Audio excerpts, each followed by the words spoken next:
de so bomier artiste toi za fort fois ndima benjir vous comprenez héritier la totori na tembe yo remarqué ba te belé ba porter parole belé na ba journaliste belé ba kenda ba ministère mususu mais ba refing héritier na TVT allez pena boyo démarrer ba finga te lokuta alors so tu as démarré le roi Bomaye obi alors so tu as démarré le roi Bomaye kasi singa na personnalité na yebo kasi diffamation en wana ba ba mais boss la héritier kangisa mutu ba boss la ne ba ali na expliquera yo na yebi kutendo ko tiko mwana na bon obi ka senga ba pardon na kodi so bobi ke héritier ba démarrer senga ba pardon héritier ba démarrer été na repère exemple ba to moni héritier ba démarrer été héritier so démarrer au lugi problème dans monde entier pour atoke poto ba bengo yaka atoke ba bengo yaka moninga na kota partout na kota ba benga yaka ti. Mais pour le moto on est kufa mamuna nde on biso gote c'est côté mususu balo ba ke e bambi artiste na qualité na ye akogi go qualité nini gote c'est za mutu artiste a mutu qualité nini justice za biso tout grand prêtre caméra écoute akota makala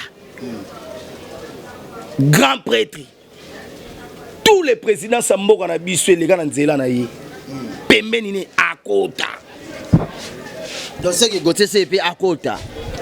Sur les 5 côté, sur les 5 artistes à côté, soi-disant artiste, soi-disant numéro 1, soi-disant Zoraba trophée. Journaliste à l'équipe on a critiqué que Zouato au Fundaï. Héritier, mutu moi les na TV.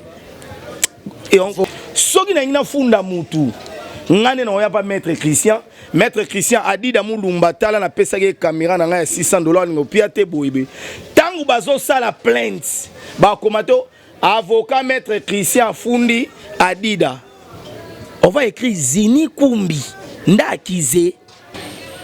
Wera na banzoi. Webit.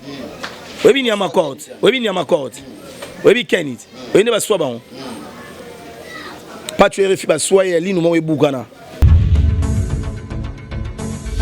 Abonnez-vous massivement sur Congo Winner TV. Merci de la confiance et de la fidélité, très chers abonnés de Congo Winner Télévision. Bienvenue dans notre émission Tolo Bela Kande Nebi Sarabino. L'actualité à CRP à Source Bino Batuno Bosabona Tenanzela site. Abonnez-vous massivement sur notre site Congo Winner Télévision. Vous ne serez pas déçus. Ici c'est l'information, pas des polémiques.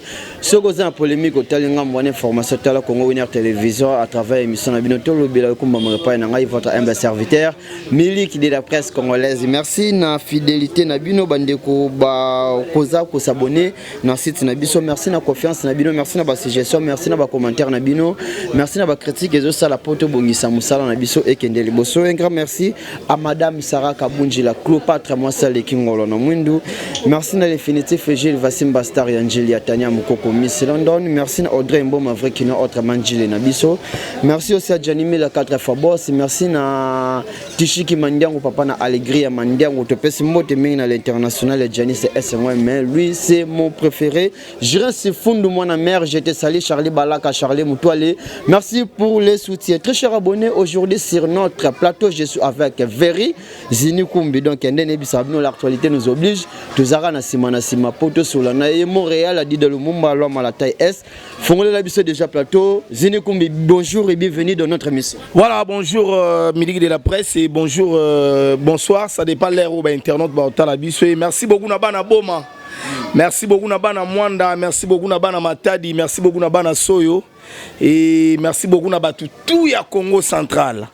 Merci bango parce que bango webi lelo na Congo central parmi les artistes et musiciens congolais oyo ba sepeli Sara Mokili na nenga Congo central héritier kanga déjà une affaire à 80% ya ba fanatique.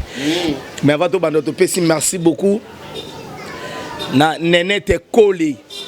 Maman Nenete Kole balobi la vase d'or yazara na boma aza parmi ba douanier oyo atoza na 56 conteneurs ya robimisango. Maman Nenete Kole, je te salue et merci beaucoup na son excellence moto abengisa héritier na boma son excellence Modero Ntimba Matondo yaza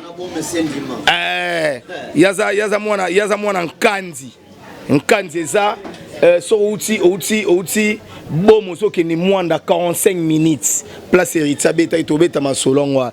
Et merci beaucoup na les véritables codes ya Willy Moucheni, je reconfirme avec Fox. Les véritables codes ya Willy Moucheni kasila jamais. Ya Willy Moucheni, merci pour tout Yaya et merci encore une fois na tête na ima Boko Bank. Ya maman Rachel Ifuta.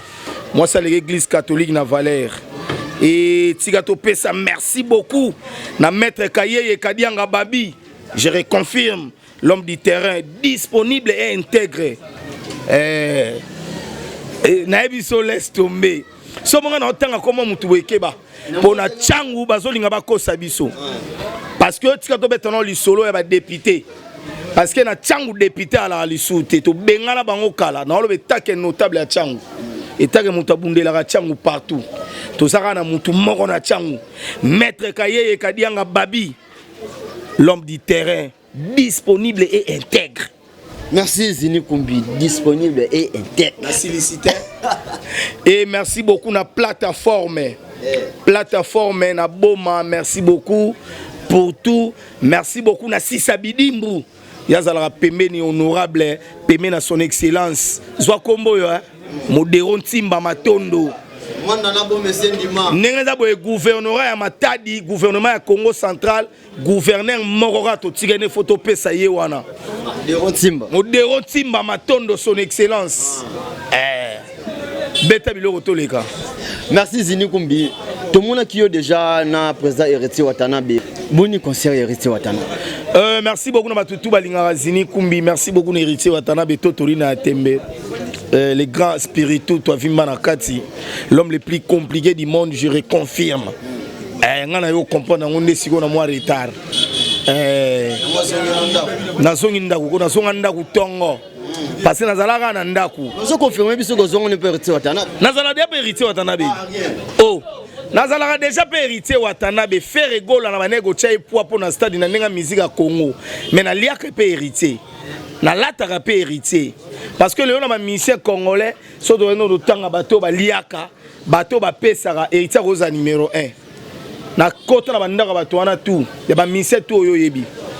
Donc voilà, tous un Héritier Watanabe to na bom avec Mélodie, Bellor et bandi on a besoin lenga Congo to na compagnie artiste. Place to kendagi eza batebele ba obenga Mwanda. Mais za Mwanda te to kendagi na boma. Donc nzelaka ya Mwanda. Non, personne, merci beaucoup. Avant de continuer, merci beaucoup à Félix Tshisekedi, son excellence, notre président, parce que nous avons parce que nous avons un boma. Makadam eskwara na boma koto Babilo ya ex-président na biso ezalaka makadam eskwara wana. Mais tant na kei na yo comprendre que makadam esalami vite fait ti mwando na tuni babiso au président Félix Tshisekedi. Donc félicitations à Moukwa Tombolo et Nzamba Zalané parce que to lingande bongo zomona. Et pour notre concert Héritier Watanabe Boebi Lelo bande Héritier Watanabe bimisa album 4 ans lelo mi ange mi demo et beta. Tout ça là qui est invité et pas son excellence Modéron Timba na ndenge ya Boma 45 minutes na Boma. Mboka ngo village ngo mona ngo Kandi. Bana courant te bana maïté bana ba forage na ba panneau. Première fois banda Kandi ezala Kandi musique et beta bana podium munene bongo. Parce que podium est où t'es Kinshasa instrument où t'es Kinshasa pour votre information. Podium a Gaïa wana ba minda wana ba nini wana nyonso où t'es Kinshasa. Première fois. Et Héritier Watanabe tango mati ba image yali j'étais là. Nazalaki wana parce que le biso de otambola la ba artiste pour te comprendre ba artiste degré. Ezate ko yeka na TV artiste abete place moyo kumise mozalaité. J'étais là. Et Héritier tango mati parce que dans la cérémonie il fallait présenter les députés parce que c'est un ministère présidentiel et c'est un chef de l'état de la musique congolaise qui est Héritier Watanabe a représenté place wana et tant au koma ki wana et le kamusenge zaleke batu bazara na courant te batu na maïté mais bon benzembo Héritier Watanabe ba image ali na opé ça dit dacha ba image et batu bazaki satisfait pour Héritier Watanabe kita na podium il fallait ba kata groupe par rapport. Mais tu sens aussi la té, bana ba botama mono Héritier té. Yo ozaki na TV. Ozaki sur place. Mais biso information de Zouaki Babi qui retire Tanabi. Pia oh na lobby yo mo na teke na ba page nyonso na ba page ba pro banani ba ji ba kati ba tuti likola ba nzete. Oh likola ba nzete na mona. Omoni ti likola ba nzete wana ku de loko lobela te biso ezalaka ya communion entre artiste na public. Courez à la raté mais bato ba oyemba gombe na gombe. Courez à la raté bato ba oyemba banzembo lo ba DDD. Bato ba na village bana kanti boza fort. Et bon soutenir toujours son excellence Modéron Tim Mamatondo parce que kolongola orchestre le roi la team Wata koya na bango na kanzi plusieurs fois Paris plusieurs fois Poto mais mandimba que robeta na kanzi na village et puis bago sepeli sabato eza pour un orchestre oh il faut obeta la bango maboko c'est pas facile. Merci Zini Kumbi. Mais président Ferrego la sous J7 Zalaki na Congo central. Na président Ferrego la na président Eritio Atanabi na koma liboso. Bon na yebite na koma liboso au moins biso équipe déjà après selon moi qui jeudi tomi vendredi et le même vendredi to koma to moni mokonzaye Eritio Atanabi to torina te makoma qui vendredi concert là dimanche. Concert là dimanche et bon na yebite sona koma qui avant mon na opesa Marambo oyo na yebi. C'est l'information que le président Ferrego la mutazana production liboso kuna président Eritio Atanabi Bulandaki na Simababi qui bino nde bogene côté la Ferrego la Libaya. Pour votre information déjà tiga yaza kimia kotika Ferrego la za la kimia waya. Yo kana biso lo moko miliki yo kana biso miliki. Eritio Atanabi beti na kanzi sans banderole de 1. Eritio Atanabi na kanzi concert est dimanche. Concert est dimanche. Héritier commis vendredi. Héritier commis samedi, biso commis vendredi. Wata commis samedi, nzela mona son excellence. Mais s'il vous plaît Kumbi. Sans banderole. Sans banderole. Sans banderole parce que nani batu bo communiquer ki batu na ndenge ni population to mona ngwezala batu bala na couranti. Yeba yango ke batu village so razu lance voix koti boya lobi. Toko yamba musicien munene comme héritier to kutana kuna basala ki mam na ndenge na bango.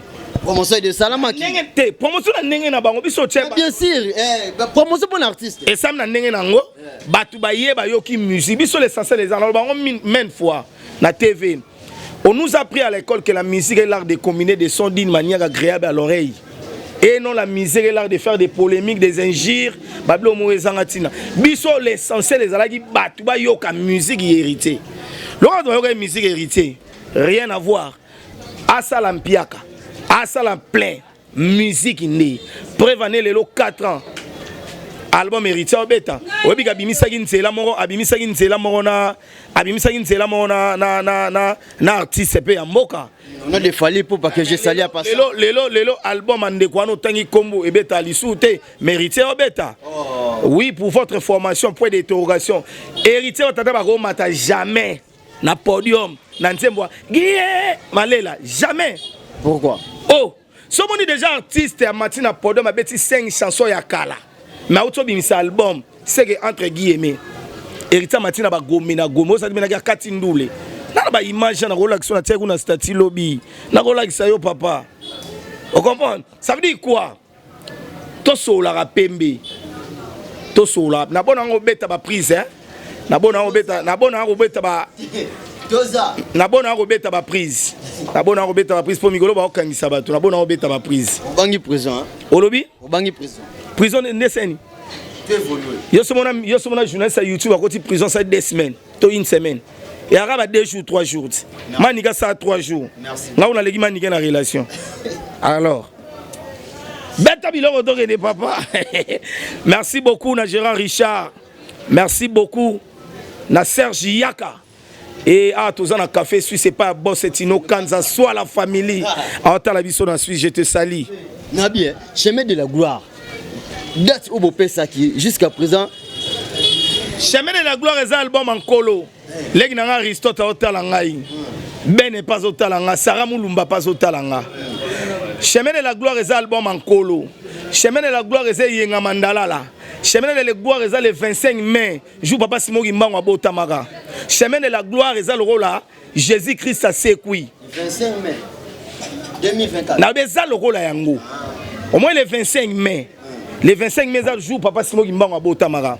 Et Yenga Mandala les jours Jésus Botamaka. Vous comprenez? Chemin de la gloire, c'est ce qu'on bongo. Parce que tout ça trop concentré dans l'album. Album on a chemin de la gloire parce que studio au héritier continue à musicien du jamais vu. Comment? Donc c'est ça. Chemin de la gloire quand la décembre parce que oui que l'album est à la lisouté. Mais l'album il a fallu pour pardon il y a président héritier Watanabe. Ils ont bêta déjà. Chemin de la gloire on a décembre et déranger album on a. Des caspo album mort longo liango ezate sous album yemo. Dinomo seul longo ouais. Kasi pour oui que chemin de oui que sur mi ange mi des mots 4 ans lelo. Pour votre formation 4 ans. Mais ce qui au raker mon to contredit ngazate. Fati Béton si les lobat boye mon bat bobina ça veut dire héritier a na lokola ba Kofi Olomide héritier a na lokola ba Pepe Kale héritier zo la na lokola ba Madilu parce que banzembo ba héritier za ba chef d'œuvre et y a des lois nzembo mo il y a 3 jours ou 4 jours et qui lo quoi mon PPT. Vous comprenez? Donc album héritier est toujours riche. Tout c'est là sur le chemin de la gloire et après album sur le chemin de la gloire Oroyo quand le là mokonzi. Abizini et ça non important tous les gars na TV fingara mutupo nanga. Ça la promotion sur le chemin de la gloire. Bah comprendre dans jour à venir parce que ko conseiller qui ba tout trop. Ba to lukuta la musique ba mingi. Vous comprenez? Héritier a totori na tembe. Yo remarqué ba te belé ba porter parole belé na ba journaliste belé ba kenda ba ministère mususu mais ba refing héritier na TVT allez pena boyo démarrer ba finga te lokuta alors tu as démarré le roi Bomaye obi alors tu as démarré le roi Bomaye kasi singa na personnalité na yebo kasi diffamation ya ngwana ba mais boss la héritier kangisa mutu ba aussi la ne ba ali na expliquera yo omoni na robandeni miligi na ebi gutendo ko tiko mwana na bon obi ka senga ba pardon na condition pour bi héritier ba démarrer senga ba pardon héritier ba démarrer été na repeso ba exemple ba to moni héritier ba démarrer été héritier so démarrer au lugi problème na monde entier pour atoke poto ba bengo yaka atoke ba bengo yaka moninga na kotaka partout na kotaka ba benga yaka ti vous comprenez? Déjà tant qu'on est dans la TV bon voilà on va lobater sur le chemin de la gloire conseil na opesa aux ambi journalistes amuné doit ba respecter na mboka oyo zwa temps ya yo album sur le chemin de la gloire lo yengeza trop na musique congolaise ba fantir ya trop tous les héritiers mais ça sur le chemin de la gloire place ba comprendre la qualité héritier Watanabe sur le plan artistique si zini kombino mona yela rani héritier lela musane makasi et puis héritier soyoki ba test na ye ezara femme ezara ba test moko a fantente ouais parmi ba qualité na mona appel héritier Watanabe vous comprenez ba test héritier ya ba test moko a fantente vous comprenez donc ba qualité héritier ba qualité belé puis azana kibo moto posant ba artiste belé bana kibo niama respect à bato ezalaraté dès que zolo ba bongo zo fingati non na fingite na ba artiste belé bazara le rôle na boniama na ba niama te le roi na boniama considération bato ezalaraté respect à bato ezalaraté on nous monde et ça solana n'importe mutu prévenez to tobeta na vélodrome tobeta na vélodrome ya mbongo et tu Watanabe 6 concert 6 heures aya avant une terrasse ya ndengona ya mwasi aya vandia ya serna quartier aya tia bimara 8 heures vous comprenez artiste né wana biso liba artiste ote mapeke longo e komiti na mutu ngole ko imba mo ku filibela so ba héritier ba bonté carrière héritier da rose mutu contredit ngazate carrière héritier da non rose héritier da non fraîche vous comprenez héritier da non fraîche héritier da non bio. Et voilà, merci très cher abonné de Congo Winner Télévision. Je vous rappelle de notre plateau, je suis avec Zini Kumbi Veri. Donc il y a beaucoup de comprendre des Veri, Pembe. Si on dit Veri, veut dire vérité. Donc il y a Pembe à le côté, il y a des sans taches, sans microbes. N'a le bien, Veri. L'actualité nous oblige. Donc aux amours de Makambo. Pour l'instant, l'actualité est dominée sur net. Et ça, il y a un confrère Nabiso de Gauthier Sey, que je salue à Passa, là où il est. Par rapport à l'artiste Mboka Nabiso numéro 1, on a de Fali Poupa, Aigle. Bah, propos, il y a Gauthier Sey, Yo peut attaquer journaliste, analyste, vrai.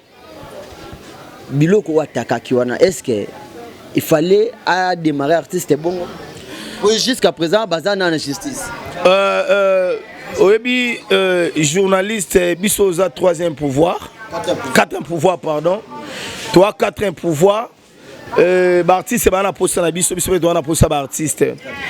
Déjà, sur aujourd'hui diffamation, il y a Alexis contre Héritier Watanabe. Aujourd'hui, na ba propos parce que jusque là, Gauthier Sey na moni diffamation morale obité. Oui, pour nous, il y a diffamation mon monité parce que bazan on a justice. Ngelo esenga bien ça que kaki paka kokolo désactivé et le esenga bien voilà, il y a la popo désactivé et Focus désactivé et merci beaucoup na Gauthier Sey na musala makasi azo sala et tozala lundi na justice totale entre Gauthier Sey na artiste mboka na gagné. Voilà, au bout de l'atom, kaki para kokolo na okipete bon et comme il désactivé Gauthier c'est à l'obiga où est la vérité. Bon voilà, on a mis sur le chemin de la gloire. Sur le chemin de la gloire, c'est là lola pour nous ba artiste ni na sala musala gitoko, artiste ni na ko sarabatu. Est-ce que lelo ceux qui ba tous ce quoi Gauthier c'est ngoye moko avant na kit oyo ba propose ce que on va présenter Héritier Watanabe zini kumbio et ko choquer ote arotia ba propose na pe Héritier parce que Héritier ko sarate na ma musique de 1 et Gauthier Sey arotia la rosala ba propose ma bête contre Héritier parce que Héritier bête ta musique à lukuta te ya ko sa legate déjà mon moni carrière Héritier bana maison mère carrière Héritier zoya papa ti alongwe maison mère ti asalo orchestre na Héritier zo réémerger son na so le Héritier mais mi combien de personnes déjà na poto aller comme et tout on comprendre que avima na kati toto donc point d'interrogation mugolo esenga ke Héritier a 8 disques d'or bon comprendre que disque d'or on est certifié il y a original il y a le coûté parce que le lot batu ba ça là que musique mo il y a impressionniste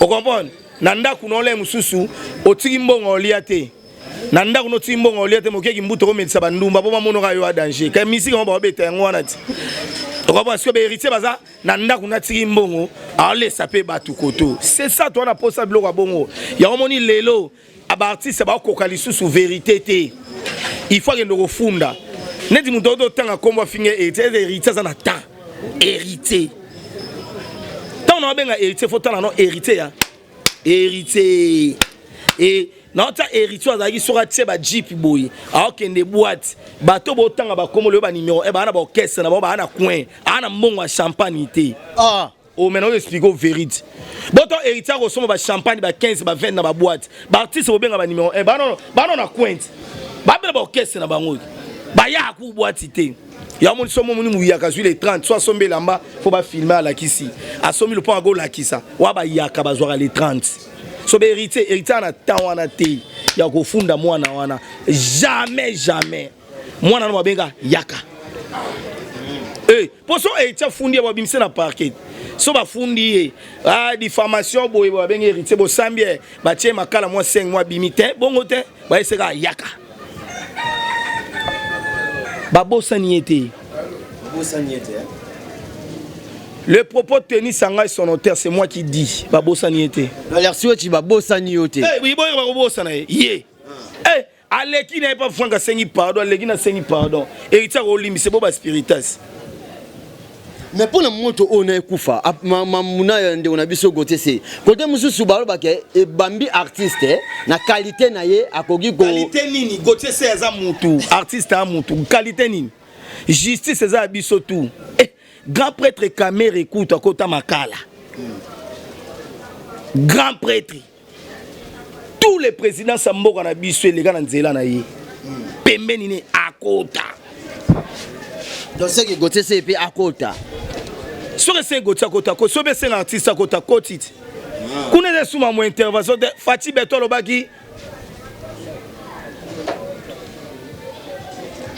justice ndé on a ba photo Fati Beto te kuna ki yo ki ngabo yo ki ngate justice c'est ça papa Je te salue, honorable Jessie Mboma. Plus de 250 000 abonnés dans la page. Malgré ce fou, je te salue, mon frère. Tu comprends? Donc, c'est ça. Les premiers années, un artiste soi-disant international. Pas soi-disant. Pardon. C'est moi qui parle. Bien sûr. On a tellement émission ici alors. C'est moi qui parle. Voilà ce que comme ils ont émission.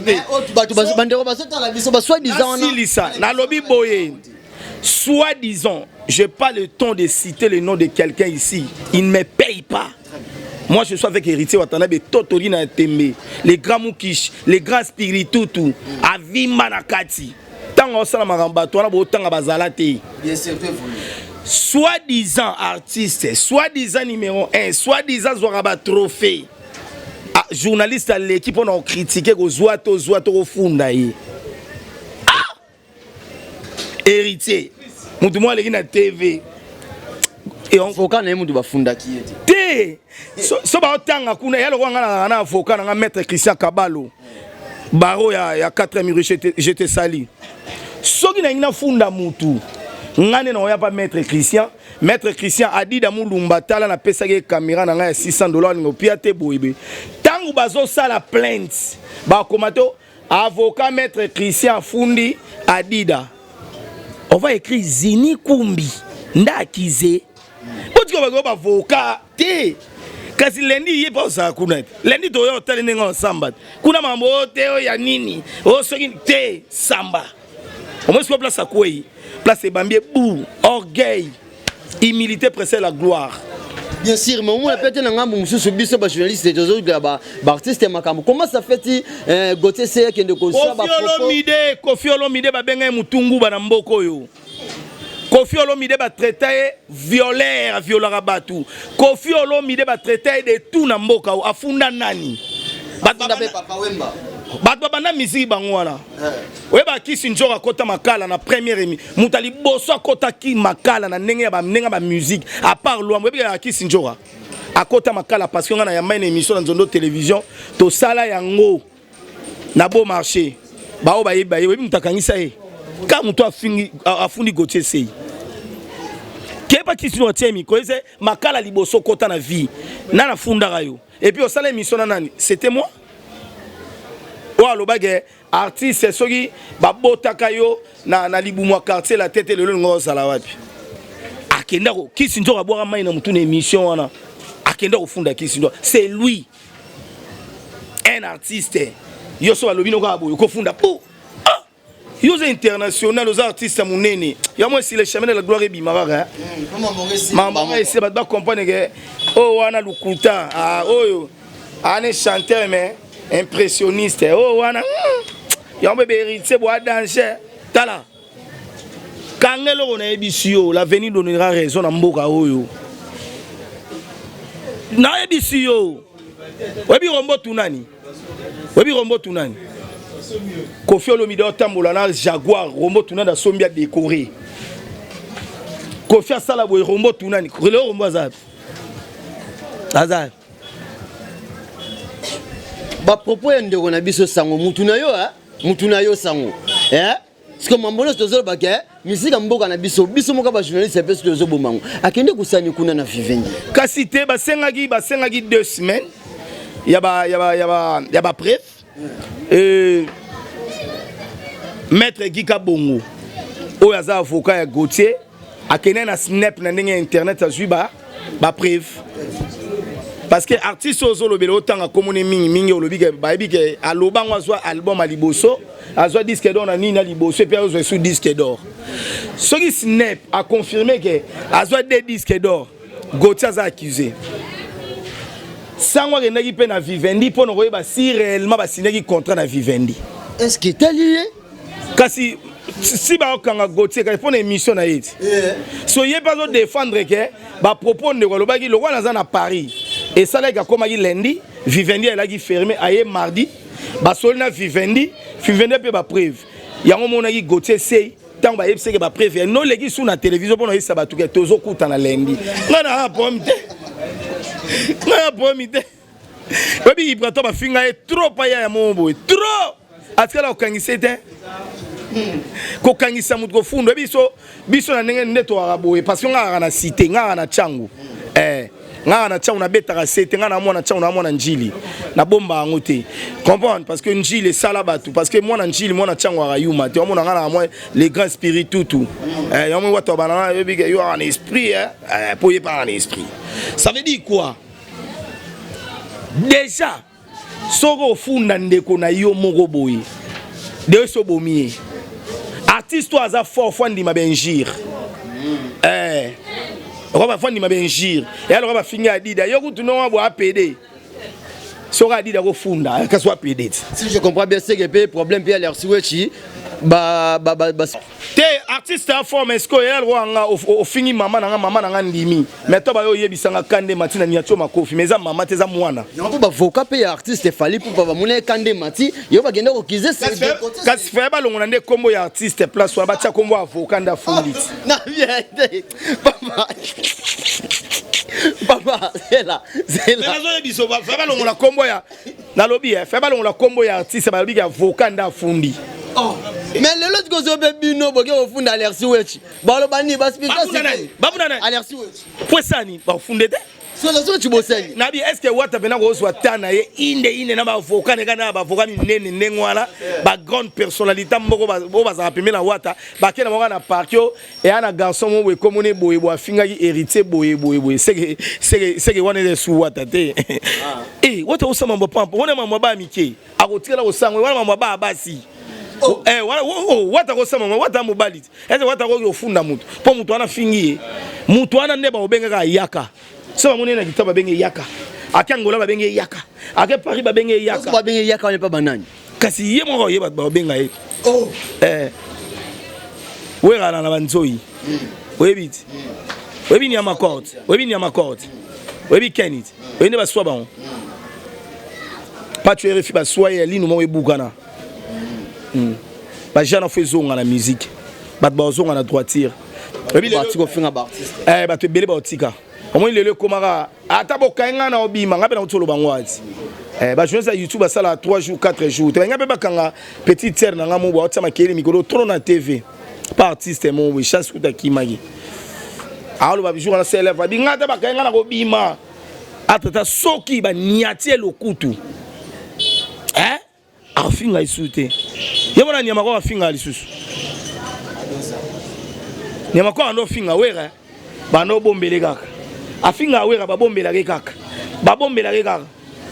tango abeba ni place azalaki kuna ayo zonga pa wera ba yambiye yo yebi lisoloti babete 12 na nenga sima batike ku mutakala ba mo sime na bord oyebiti nyama kwa masala ngati nena ba mutu nanga nena ba otala ndemona wata bosana likambute wata ko bosana bo spiritas mais ba propos pe Sarah to la ndeko na biso pe na ebite mimongo to ko tsonta 11 aseni Sarah to la bi makambo nyonso mutazana simana ngo se Monsieur Koffi Olomide makambo ya Gotesei donc parmi bato ba ota Gotesei pour ko mati na ba justice ezape Koffi Olomide Sarah zo luka miliki bana tika na Sarah tika Sarah zo luka ni miliki bana mo ba Koffi Olomide ngana respect belé à Koffi Olomide plus de 45 ans à succès on comprend na tina ba héritier watana be na tina ba fali na kati na tina ba fere ba wera ba jibe bango tout mutaleki Koffi ate pour na respect